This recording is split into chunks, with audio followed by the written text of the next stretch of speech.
What it do, ladies and gentlemen? I am your host with the most, and this is Billionaire Boxing TV. Today we're gonna be discussing a few things. I think one of the things we need to talk about, one of the key elements we need to talk about today is the 154 division of boxing. It's a lot going on in the 154 division of boxing, and I want to talk about it. One of the key things two of the key players right now in the 154 division. One of them just became a champion. We talking about Xander Zayas. He beat Jorge Perez by unanimous decision. For those who don't know who Jorge Perez Garcia is, he beat Charles Conwell, which turned out to be one of the biggest upsets of the year, if you ask me, man. Nobody thought Jorge Perez was gonna beat Charles Conwell. I mean, I didn't even think so, if we're keeping it $150. But right now Xander Zayas is talking a lot of shit, man. He's calling Virgil a duck. He's saying that Virgil, I don't know if y'all know what's going on, but Virgil and his team has sent a contract to Xander Zayas, and Xander Zayas has made himself look like a fool by saying that the contract ain't real, this and that, all this jazz. But it looked legit to me, buddy. It definitely looks legit to me. I honestly think that that's one of the biggest fights we can make right now in boxing. Xander Zayas and Virgil Ortiz. If we do get that fight, I got Virgil Ortiz washing his dishes. Absolutely. I got Virgil Ortiz beating him down. But until we get that fight going, let's talk about Erickson Lubin and Virgil Ortiz being in talks to take place October 18th. Who y'all got? Leave it in the comments. Let me know. And I'm going to tell y'all who I got right off the rip. And that's Virgil Ortiz, baby. Hey, Virgil Ortiz is whooping people. And until somebody show me otherwise, I ain't trying to hear it. Erickson Lubin is going to fight his ass, though. Let's keep that in mind. I think he got decent footwork. I think he's a excellent, I ain't going to say excellent. Twin put him on his ass. Let's not forget. I ain't going to say excellent. But he's definitely a decent fight for Virgil Ortiz at this point, especially if we talking about Virgil Ortiz possibly fighting Xander Zayas. Or I heard Boots and Virgil Ortiz is in the talks for 2026. And speaking of 154 and Boots, what's up with all y'all Boots fans trying to make excuses for this man, bro? Like, I'm not going to say he ducked Brian Norman Jr., but him moving up to 154 was very convenient. Super convenient. We've been waiting for a big fight announcement, and it comes out that he's fighting this guy. I think Lena. One of the two. No disrespect to the guy. I just don't know who he is. I haven't done my due diligence of finding out who he is either, but I definitely will get to that. Until then, I'm going to stand by what I believe in, and I don't know who this nigga is, all right? This is going to be his first fight at 154. Boots said he wanted tune-ups. Hey, man, it don't get more tunier up than this, my guy. All my Philly people, what's up with y'all, mans? All my Philly people, what's up with y'all guy? What's up with the bull? We've been waiting all this time for a big fight announcement, and Boots, this is what you give us. No disrespect to his opponent. I gotta stand on that because I don't want y'all to sit here and think that I'm just gonna trash this man. He can go in there and whoop Boots' ass. I ain't watched him yet. I'm gonna definitely do my due diligence, but I have not done it yet because there are more important things to discuss than Boots fighting this Lima character. With that being said, man, more important things to discuss. 154 is looking like, hey, the only person that's not getting no wreck right now is Bakram. And you know what? I'm starting to think it's Bakram. Bakram. He's claiming to be the boogeyman. He's claiming that people are ducking him. I don't think so. Bro, it's you. You think you're bigger than you are. You think you the main character and shit. But let's just face it, baby boy, you're not. Boychuck might be running it back with Brian Adams. I don't know if y'all remember Boychuck and Brian Adams fighting the first time, but Brian Adams definitely stopped them. And to be honest, I don't mind seeing that fight again. That was a decent fight the first time. Shout out to Brian Adams, who my boy Twin beat. Not Jamel. Jamal actually beat Brian Adams.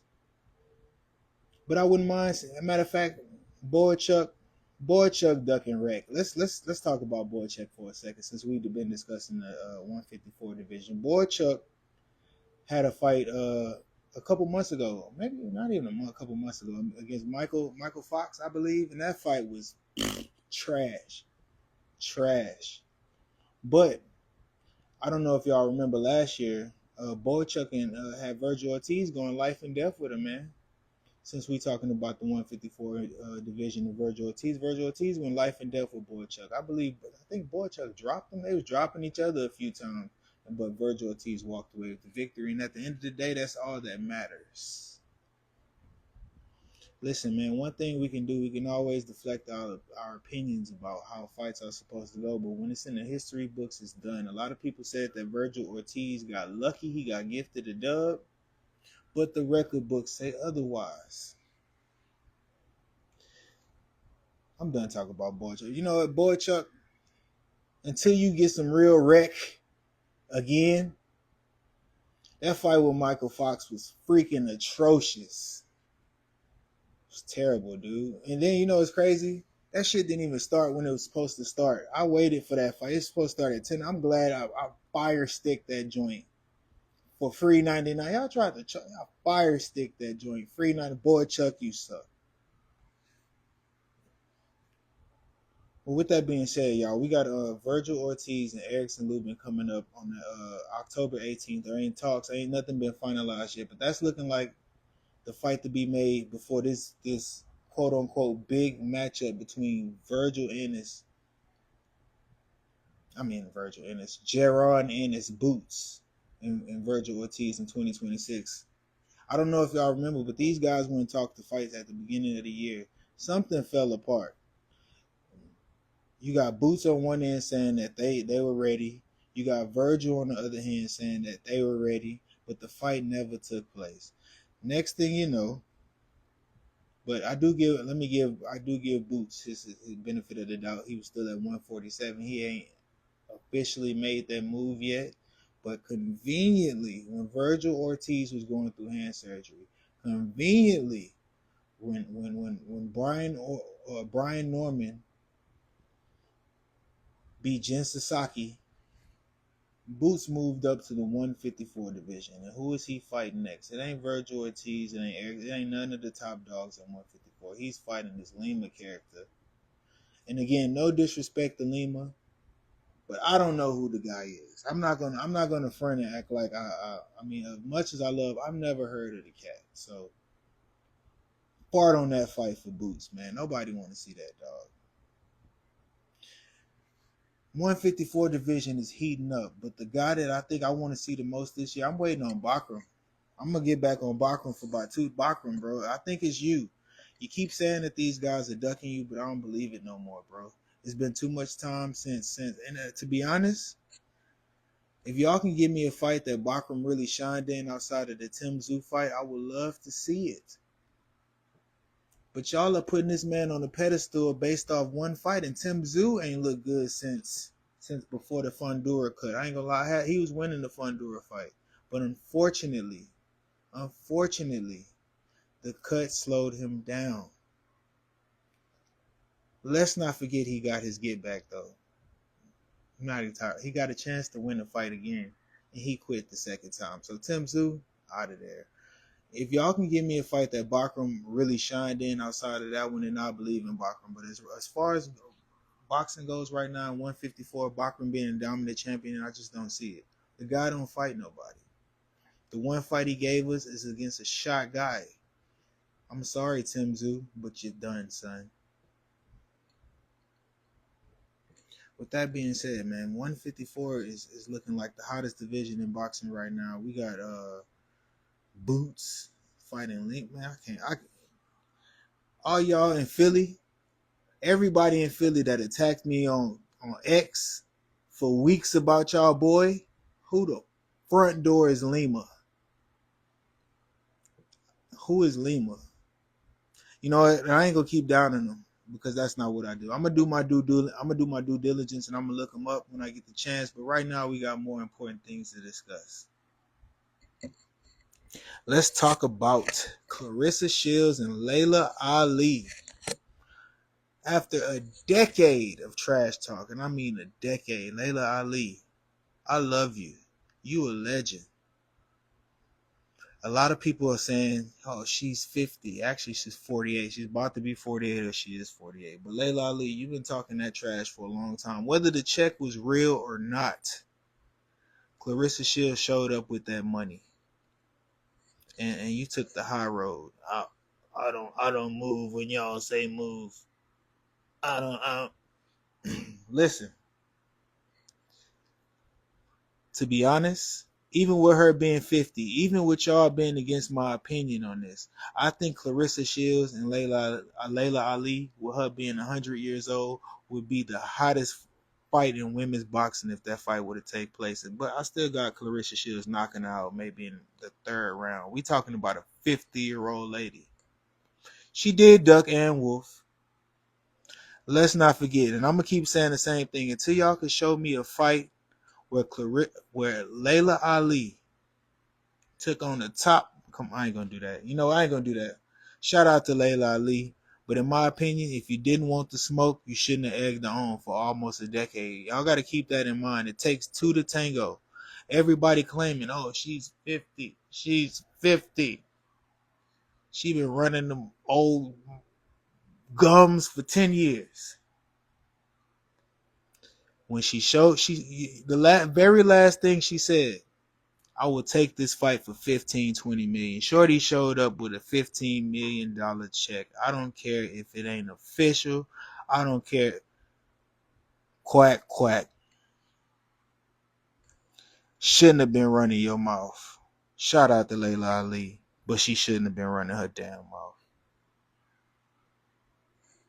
To be honest, I don't even know how we got here. Like, how did we get to the point where we got all these people coming back from the 70s wanting to fight these young cats, bro? This is crazy. Boxing is in a crazy place. But you know what? I blame y'all. It started with Jake Paul. Y'all let him through the door, and now we got this circus act everywhere we look. Shout out to Jake Paul, though. You know, that man, he put women's boxing in a new predicament, and I can only respect him for that. And you know what? I could respect them for whooping on some old people. You know, we talk about cats like Anderson Silva, Julio Cesar. No, never mind. Julio Cesar Chavez Jr. is a disappointment. I truly believe that after he lost that fight with Jake Paul, his father called ice on him because he could not stand the thought of his son losing to a YouTuber. We talking about a Mexican dynasty, and you lost to a Disney Channel kid. Bro, I don't give a damn if you was out of the ring 5 years, bro. You got the blood of Julio Cesar Chavez running through you. And you let the Disney Channel kid smoke you like a backwood. Shout out to Jake Paul for putting women's boxing in a new place in 2025. I don't know if y'all saw that Netflix card, but it was success. I feel like anything that happens on Netflix is going to be a success. 200 million subscribers worldwide. Shout out to Netflix. I'm trying to get a media pass for that Terrence Crawford Canelo fight. You can reach me at ace at billionaireboxingtv.com. Netflix, holla at your boy. I covered the Bam Kai-Fu fight in Dallas. It's been documented. Y'all can follow me on X at billionboxingtv. I'm rebuilding my page right now because my other page got hit. So I would appreciate that follow. You can follow me at YouTube at Billionaire Boxing Club. Subscribe and like. I'm delivering some of the best knockouts daily. You can follow me. Well, I mean, we here. So if you here already, thank you for following me on IG. I appreciate the love. Listen, man, 2025. We got some of the let's one more thing before I go. November 22nd, we got Brian Norman Jr., Devin Haney, David Benavidez, Anthony Yard. There's some more good fights on that card, but those are the two fights I want to see the most. Let me tell you something. For anybody who not familiar, a lot of y'all get high off boxes after y'all see one knockout. I appreciate Brian Norman Jr. I really do. Shout out to my southern brother repping Atlanta, Georgia. No, he not from Atlanta. He's from somewhere. Shout out to my southern brother Weapon, Georgia. But I'm not finna put him in the place over Devin Haney. Devin Haney is a proven fighter. He's been doing this.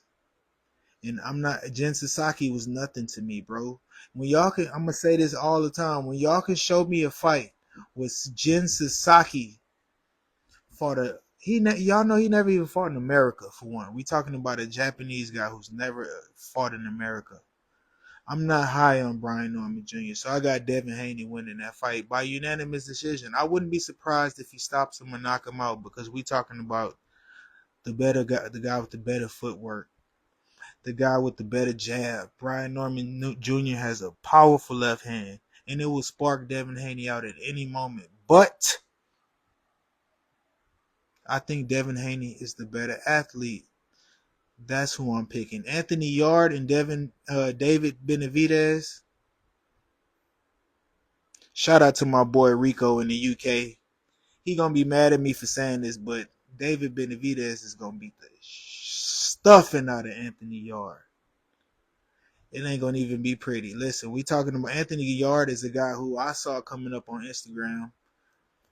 David Benavidez, he's been in the boxing since he was a kid. Anthony Yard is a guy who I consider a man who had to learn on the job against a guy who was pretty much brought up and uprooted in his boxing game.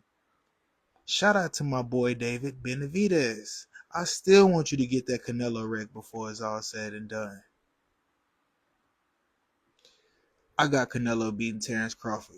Since we talking about Canelo, I just want to throw that out there. Canelo, I love Terrence Crawford. I think Terrence Crawford is the better boxer, but we talking about a guy going up 2 weight classes, and it's not like he's giving us a tune-up or something where we can see how he would compete with the heavier weight on him. But he fighting the best of the best. He's skipping over the rib tips and going straight to the wagyu. Listen. When them rounds get late, Terrence Crawford is going to feel that weight. And y'all like to steal my quotes, but listen here, y'all can have this one. When the rounds get late, Terrence Crawford is going to feel that weight. And that's all I got to say about that. Listen, man, before I go, I just want to say this. I appreciate everybody who been messing with me since day one. I took a hit with X, but I'm rebuilding my platform. I'm working on it every day. Like I say, the new handle is Billion Boxing TV. I'm delivering the MIA report still. Still got the daily knockouts on YouTube, X. Oh yeah, TikTok. I'm on TikTok. Yes. Billionaire Boxing Club on TikTok. Y'all follow me on TikTok. I might start doing lives on TikTok one day. But man, we here, man. Like this is my first live on Instagram. I'm not too familiar with these. I'm not even too familiar with going live. A lot of my videos I pre-record and put them out. So anybody who watched this video today, I appreciate you, man. Like all my people that came here from X, like I said, I'm rebuilding. I'm still gonna keep delivering the same content. But all I want to do is grow from here, man. Like I have more stuff. Spotify. I'm trying to get Spotify. You get more raw episodes. You know what I mean? Because I'm trying to keep my algorithm clean for YouTube and spaces like this. So Listen, we ain't doing. Hey, Billionaire Boxing merch. Shout out to my moms, man. Shout out to my moms, man. Billionaire Boxing Club merch. She put it out first. Hey, man. Website coming soon, and I will have t-shirts going for $24 a piece. A couple colors, you know what I mean. This is probably gonna be a 1-on-1 right here. I ain't gonna do too many. I did a black and yellow one for Remy. Shout out to Remy and Najee at Cigar Talk. Y'all can follow them on YouTube. But hey man, we ain't gonna do nothing but grow from here. Like I said, I'm probably doing Instagram live every other Sunday. I drop the episodes on YouTube, X, IG, wherever I could put them in. I appreciate y'all for showing up. And this is Billionaire Boxing TV. Holla at your boy.